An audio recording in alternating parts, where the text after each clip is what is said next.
I'm James Nance, a running and cycling coach based out of Fort Collins, Colorado.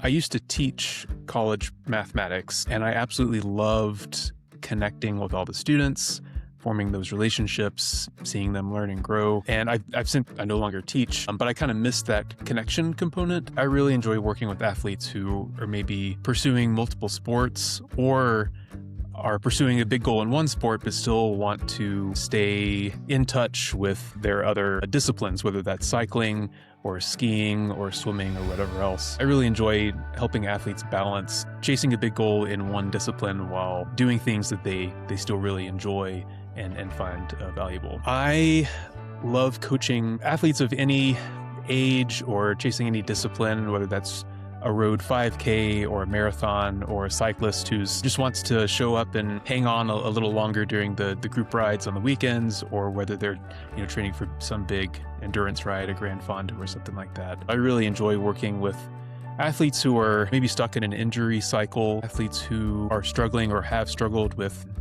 relative energy deficiency in sport, red S, maybe some disordered eating, maybe some exercise dependency. I've dealt with all that stuff myself and still struggle with it every now and then, so I feel like I can relate a little more easily to those athletes. I understand what they're going through. The problems I solve best are the ones where maybe someone's overtraining, and identifying how we can right the ship, ease off the gas a little bit in a way that still feels like they're not going from 100 miles an hour to 0 all at once. Trying to take one baby step each week or each month even, just to kind of like slowly taper things back.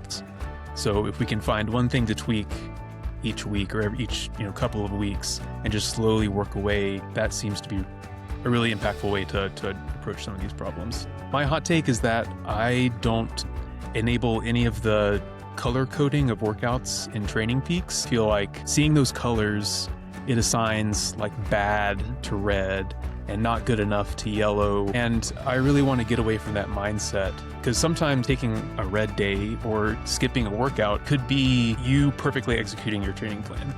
If you didn't sleep well at all last night, stressing over, a big presentation at work, you're exhausted the next morning, instead of like slogging through a tough workout, you take the rest day. And that's exactly what I would want to see as a coach.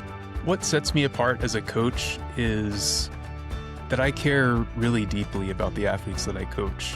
They're not just a name in my Training Peaks log. I really want to get to know them as human beings. Like, what'd you do this weekend? How was that ski trip? You mentioned you had an interview for this job coming up. How's that going? I miss those connections with my students as a teacher, and I'm kind of striving for those same connections with my athletes.